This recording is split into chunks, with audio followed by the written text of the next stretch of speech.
All student. আজকে আমরা এক্সেলে একটা ক্যালকুলেশন দেখে নিই চলে।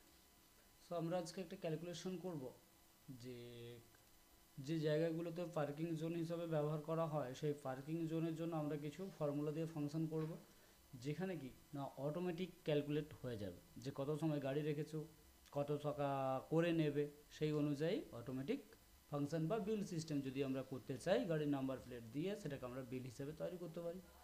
তো আমি এখানে একটা ইউজ করলাম যে কার নাম্বার, যে গাড়ি থাকবে তার নাম্বারটা আমরা ইউজ করব।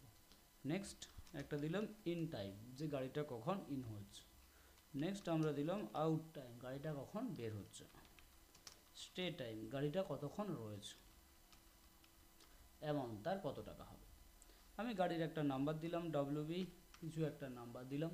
এবার বাকি আরও যা যা হয়ে থাকে সো সেই নাম্বারগুলো আমরা ইউজ করব। আমি ইন টাইমে গেলাম, ইন টাইম কোনো একটা টাইম দিলাম যে গাড়িটি সকাল 7টার সময় ইন হয়েছিল। তো আমরা জানি নাম্বারের ক্ষেত্রে এই কোলন দিতে হয়, তো আমরা কোলন দিলাম যে গাড়িটি জাস্ট 7টাতে ইন হয়েছিল, তাই 7 AM করে দিলাম। আউট টাইম আমরা যাচ্ছি গাড়িটি 1 ঘন্টা রয়েছিল, তো তার জন্য আমরা কি করব, সেম একই সিস্টেম অনুযায়ী একই ভ্যালুগুলো আমরা দিলাম, সো AM করে দিলাম।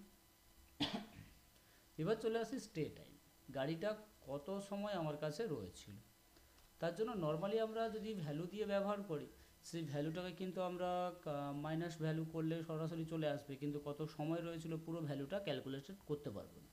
তার জন্য আমরা এখানে ফাংশান ইউজ করবো কি মড ফাংশান। তো মড দিলাম, দিয়ে ব্র্যাকেট দিলাম, out time minus in time করলাম, তাহলে এটা বাদ হয়ে যাবে। দিয়ে এটা 1 ইউজ করলাম কেন না, অ্যাকচুয়ালি একটা ডিভিজার হিসাবে আমরা পাওয়ার জন্য। দিয়ে ব্র্যাকেট ক্লোজ করলাম, স্টার্ট দিয়ে দিলাম 24। কেন না, যেহেতু আমরা ক্যালকুলেট অনুযায়ী 24 ঘন্টা হিসাবে ধরছি, তাই ভ্যালুগুলো চেঞ্জ করতে থাকবে তার জন্য। সো এখানে আমাকে দেওয়ার সঙ্গে সঙ্গে যেহেতু নাম্বার ফরম্যাট নিয়ে আমরা কাজ করছিলাম 12টা AM আমাকে দেখাচ্ছে, কিন্তু আমাদের কাছে 12টা AM হবে না। তার জন্য আমরা এই যে ওপরের নাম্বার গ্রুপের নাম্বারে যাব, ওখান থেকে শুধুমাত্র নাম্বার ইউজ করতে পারি, তাহলে আমাকে 1.00 দেখাচ্ছে। আমি চাইলাম এই নাম্বার পয়েন্ট যেটা চলে এসছে এটাকে শেষ করতে চাই, অর্থাৎ শুধু 1 রাখতে চাচ্ছি, বা এটাও রাখতে পারি, যার যেটা সুবিধা হবে সে সেটা ইউজ করতে পারি। তার জন্য আমরা কি করব, যদি শর্টকাট করি Ctrl+1 মারবো, আর নাহলে নাম্বার গ্রুপের অ্যারোতে ক্লিক করে কাস্টমে চলে যাব। সো আমরা কাস্টমে চলে গেলে ওই যে জায়গায় যে নাম্বার গ্রুপটি দেখাচ্ছে আমাদেরকে, তো ওর পর আমরা পয়েন্টের সংখ্যা কমাতে পারি, তো অটোমেটিক সরাসরি কমে যাবে, বা সেখান থেকেও কমাতে পারবো। এবার আমি চাইলাম ওই যে গাড়িটি রয়েছে 1 আওয়ার্স হিসাবে আমাকে এই জায়গায় শো করবে। তার জন্য আমরা এখানে কি করলাম না HRS আমরা ব্যবহার করি। তাহলে এখানে কাজ কি হবে না, আমি যেটা দিতে চাচ্ছি তার জন্য সেই ভ্যালুটা আমার কাছে শো হয়ে যাবে। দিয়ে ওকে করলাম, তাহলে আমাকে স্টে টাইম দেখাচ্ছে কত 1 আওয়ার্স। এই জায়গায় আমরা এবার একটি কাজ দেখে নিই, যে গাড়িটা 9টার সময় আউট হয়েছে, তাহলে 2 ঘন্টা দেখাচ্ছে।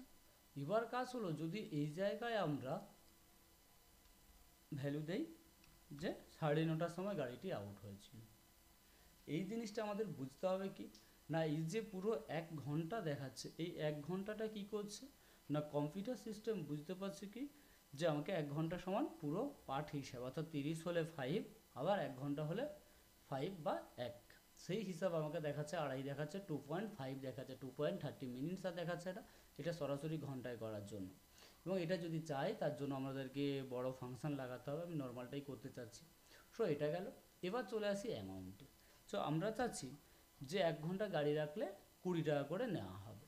তো তার জন্য স্টে টাইম ইন্টু 20, সরাসরি আমাকে অ্যান্সার দেখিয়ে দেবে যে তাহলে আড়াই ঘন্টা ছিল 40 টাকা, আর আধ ঘন্টার জন্য 10 টাকা, এই নিয়ে 50। এবার এই জায়গায় যেটা হচ্ছে যে আমাকে সামনে HRSটা দেখাচ্ছে, তার কারণ কি হচ্ছে না আমরা HRSটা অ্যাড করেছিলাম। সো ওই HRSটাকে আমরা রিমুভ যদি করে দিই, আমার কাছে শুধুমাত্র অ্যামাউন্ট হিসাবে শো করবে, বা আমার যেটা দরকার হবে সেটা। সো এই জায়গায় আমরা যেমন দরকার হবে সেটিকে ব্যবহার করতে পারবো।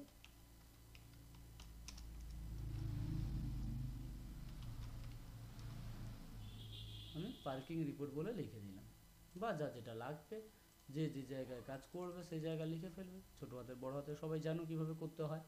সো বন্ধুরা, যদি ভিডিওটি ভালো লাগে অবশ্যই লাইক করবেন, কমেন্ট করবেন এবং বন্ধুদের মধ্যে শেয়ার করবেন।